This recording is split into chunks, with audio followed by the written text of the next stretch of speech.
Olá, uma boa noite a você que nos acompanha pela TV Canção Nova. É o programa Em Pauta, chegando até a sua casa, sempre com um tema novo, um tema importante.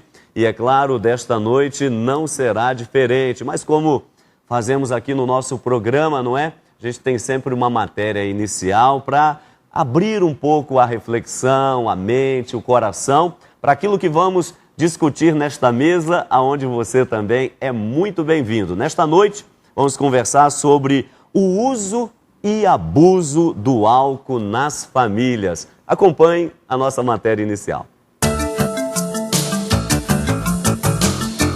O uso nocivo de álcool é considerado um dos principais fatores de contribuição para mortes prematuras e incapacidades, sendo um dos mais graves problemas de saúde pública da atualidade. Somente no ano de 2002, foi estimado que 2,3 milhões de mortes prematuras foram ocasionadas pelo álcool, representando 3,7% do total de mortes no mundo. Além disso, o álcool está associado a inúmeras consequências sociais, como a violência e o desemprego, gerando altos custos a toda a sociedade. O consumo de bebida alcoólica entre jovens é assustador. Estão bebendo mais e cada vez mais cedo. O consumo de bebidas alcoólicas por adolescentes e adultos jovens é um sério problema que tem despertado grande preocupação. Em um período repleto de mudanças físicas, psicológicas e sociais, sob os efeitos do álcool, os jovens ficam mais propensos a comportamentos de risco. Nota-se ainda que uma série de fatores individuais, sociais e econômicos, principalmente a família e colegas, influencia o uso de álcool pelos jovens. O uso e abuso do álcool nas famílias, no Em Pauta desta noite.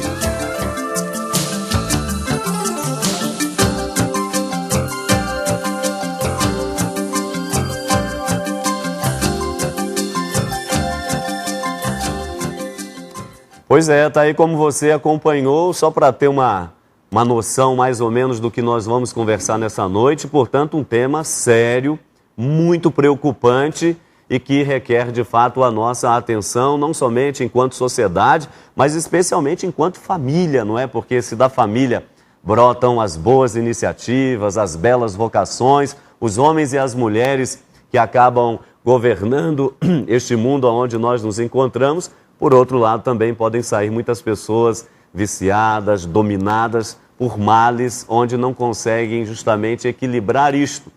E aí vem uma pergunta inicial, não é? Beber, por exemplo, para você que está nos acompanhando, beber é pecado? Até que ponto a Bíblia justifica o uso da bebida ou não? E na nossa sociedade? Bom, isso aí nós vamos conversar aqui nos nossos estúdios em Belo Horizonte, nosso querido Frei Antônio Moser. Boa noite, Frei Moser. Muito boa noite, você já quer me pôr na fogueira, logo perguntando se é pecado ou não é pecado, né? Depois nós veremos melhor. Tá certo, Frei Moser. E como nós sempre fazemos aqui no Em Pauta, quando a gente trata, né, desses vários temas que vão aí no corrente da nossa sociedade, da igreja, da família, enfim, a gente sempre traz um especialista, não é? E hoje nós o recebemos, embora já o tenhamos assim há tanto tempo na família, mas é a primeira vez que ele vem ao nosso programa e com muita alegria recebemos.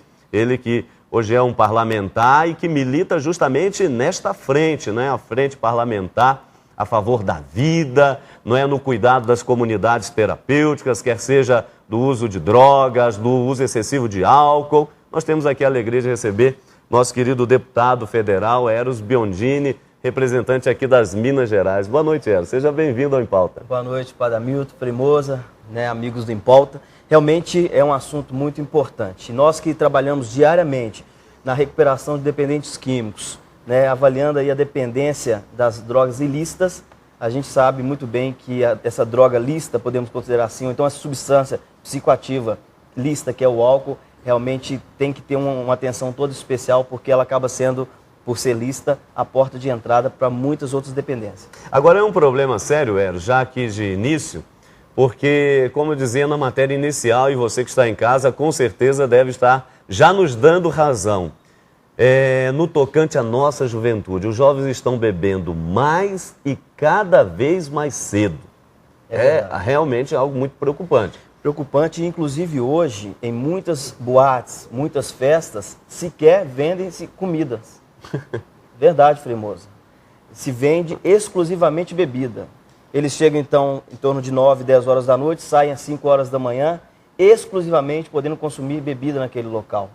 E realmente, como a população brasileira, ainda que os últimos dados mostrem que está numa tendência de envelhecimento, ela é predominantemente jovem, e se o consumo de álcool e drogas é predominantemente também no meio de jovens, os levantamentos que nós temos hoje da Secretaria Nacional Antidrogas, das universidades, mostram que é um gravíssimo problema de saúde pública, já que a nossa população ainda é uma população jovem. E o consumo abusivo é uma prática, infelizmente, até mesmo uma prática patrocinada, aplaudida e até recomendada, né, infelizmente, por muitas propagandas que a gente percebe por aí.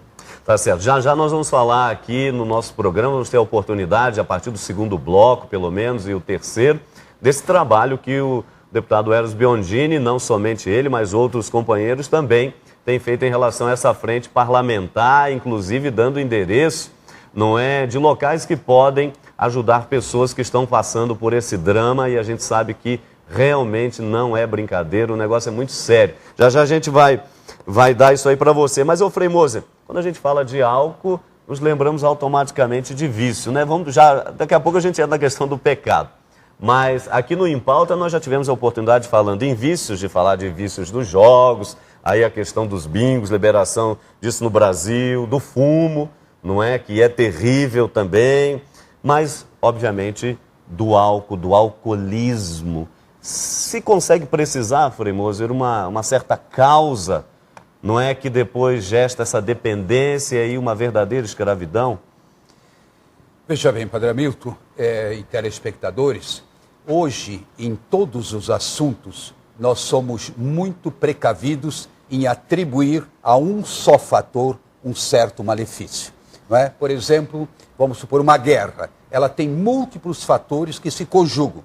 Assim também em relação aos vícios. Normalmente você tem, eu diria assim, impulsos da própria personalidade que talvez esteja insatisfeita consigo própria, não vê perspectiva de vida, então vai buscar como que uma fuga da realidade, mas você também tem um contexto, e o nosso Eros colocou logo de início assim, existe uma verdadeira indústria da morte. Sim. É vender álcool mesmo, como se faz com as armas, como se faz com tanta outra coisa, não é? Na questão da droga, você tem uma indústria. Então, o que interessa? Lá no fundo, nos velhos tempos do velho Marx, se diria, são mecanismos de alienação. Com que interesse? De afastar a juventude, no sentido de ela ser participativa nas decisões da sociedade. Você anula a juventude, você está anulando o presente e o futuro. Né? Então, eu acho que há uma questão também até ideológica. É um trabalho sistemático para tirar o jovem, assim, da trilha que iria levá-lo a contribuir na construção de uma sociedade diferente. Meio pesado isso. Mas olha aqui, aqui tem uma questão interessante, porque, veja só, você que está nos acompanhando, números da ONU, não é, da Organização das Nações Unidas. Hoje o álcool, não é, aliado também a outras drogas, já entendido desta maneira, embora o álcool seja chamada droga lícita, e daqui a pouco a gente vai entender até que ponto se pode beber e não se pode, enfim. Mas hoje o álcool, não é, aliado a outras drogas, já responde de 3 a 5% do PIB mundial. Isso significa muito dinheiro. Então quer dizer, isso que o Frei está acenando e que o Eros já tinha dito inicialmente, realmente vai se, assim, desvelando. E é isso mesmo, deputado? Parece que a gente vai tendo uma certa indústria da morte. Padre, porque se vocês perceberem as mobilizações até no Congresso Nacional para se diminuir ou até mesmo extinguir as propagandas comerciais sobre bebidas alcoólicas, realmente existe hoje um debate quase que interminável. E é uma ferida a ser tocada, porque realmente mexe com volumes vultuosos de milhões e milhões, bilhões de dólares, mas retirar, como foi feito, as propagandas de tabaco, de fumo, nos mesmos moldes que hoje temos de bebida, com pessoas bonitas, com ambientes agradáveis, com uma plástica e um cenário tão lindo, tirar a de circulação, ou pelo menos passarmos para horários mais próprios só para adultos, tem sido uma grande briga, uma dificuldade muito grande, porque realmente trata-se de uma grande indústria. E vem aí pior, vem aí a Copa do Mundo, e aí quem são os garotos propaganda das bebidas? São os técnicos das seleções, são os jogadores craques da nossa seleção, aqueles que influenciam diretamente a formação e o desejo, a expectativa da nossa juventude, da nossa adolescência, da nossa infância. Então, realmente, ainda que consideremos que tem todo o aspecto também de autocontrole, autodomínio, quando fala de bebida alcoólica, e aí tem até um limite de suportarmos isso, mas, sem dúvida nenhuma, hoje se coloca as maiores referências, vamos dizer assim, os ídolos fazendo propaganda dessa bebida. O que esperar, como dizia o Frei Moza, da nossa juventude, dos nossos jovens, adolescentes, que querem ser um dia um atleta como aqueles, querem ser um dia um vencedor como aqueles que estão, ao mesmo tempo, que ganhando nas seleções, mas, ao mesmo tempo, fazendo propaganda de bebida alcoólica. Pois é, tá aí uma questão interessante. Agora, talvez alguns em casa, o Frei Antônio Moça, estejam dizendo, mas peraí, ô Frei Moça, ô Eros, mas o Brasil, mas o Brasil é o país do futebol, da cachaçinha, Brasil é o país da cachaçinha, que se vende a destilada, a branquinha. Então aqui vem uma pergunta importante, do ponto de vista moral, e no começo do programa a gente não pode deixar de fazê-la. Beber é pecado? Jesus bebeu? A Bíblia condena ou absolve a bebida? E aí, Frei Moça? Veja bem, em primeiro lugar, nós devemos contextualizar. Em certas culturas, a bebida alcoólica, ela pode ser, digamos assim, um fator de conjugação, de familiaridade. Por exemplo, a mesa, não é? Nós sabemos que na Europa praticamente todos os países têm essa tradição. Mas uma coisa é você estar à mesa, outra é só álcool. Aqui não tem bebida, não tem comida, não é? Muito bem. Então que você tome um copo de vinho, alguma coisa, São Paulo diz que faz bem ao estômago, né? Recomendou foi a Timóteo, não foi a Timóteo? E assim também, eu diria, temos que olhar o contexto, a cultura. Agora, o que se está caracterizando desde o começo é o uso abusivo. Perfeito. Tudo o que é abusivo, evidentemente, vai para o lado, eu diria, do pecado pessoal ou do pecado social. Agora, no caso aqui do álcool, você pode ter um consumo, eu diria, moderado. Como Jesus participou das bodas de Caná, ele deve ter ido a muitos outros casamentos. Com certeza. E rolava, mas rolava de uma maneira civilizada. Enquanto que hoje você sabe como é que é, não é? A mesma coisa em relação aí ao abusivo e ao pecado, nós não devemos simplificar. O pecado, ele vai nascendo, como diz Santiago, se eu não me engano, na sua carta, né?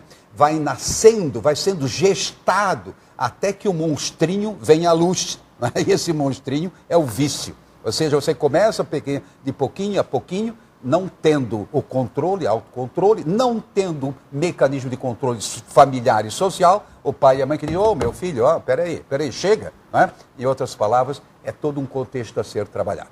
Né? Pois é, até vem a pergunta, e aqui cabe dos dois lados, não é?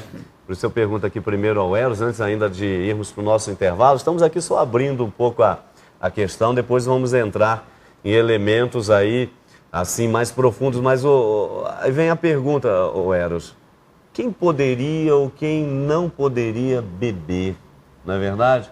Porque parece justamente que aquelas pessoas que já perderam o controle já não deveriam beber mais, não é? É verdade, e como disse o Frei Moza, existe todo um aspecto também cultural, histórico, né? A gente percebe que a questão da bebida é mundial, em todos os países. Ali mesmo no vídeo onde nós abrimos com o qual nós abrimos o programa, mostra cenas que não são do Brasil, né? Da Europa, da América do Norte, América Latina. Então, assim, e como a bebida hoje também ela é distribuída, vamos dizer assim, na família, em ambientes familiares, então, realmente, a criança, bem ou mal, ela já tem contato com o ambiente de bebida desde sua tenridade. Então, aí vem a estrutura familiar, que também está diretamente, na nossa opinião, e até mesmo os levantamentos técnicos que são feitos, como a bebida está presente na família, nas reuniões de família, nos aniversários de família, o que acontece? Dependendo da estrutura familiar, essa pessoa ela pode ou não conviver com esse ambiente, ela pode ser mais ou menos afetada ou influenciada por esse mal, principalmente quando na própria família existe já casos, tendências, até, vamos dizer assim, hereditárias, se pudermos pensar em relação à medicina, de tendência ao alcoolismo. Nós sabemos que hoje no Brasil, pelos levantamentos, 10% da população brasileira está sobre o vício, ou seja, o uso abusivo do álcool, além de 1% da população brasileira está sobre a dependência de crack e outras drogas. Então, realmente algo muito significativo. 10% da nossa população bebe todos os dias e bebe de maneira abusiva, alterando a sua consciência e com todos os fatores para levá-lo ao alcoolismo.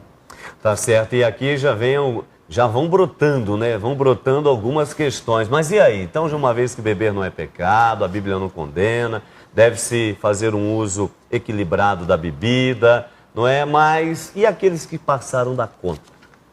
Quando parar? E quando já não se tem controle? O que fazer?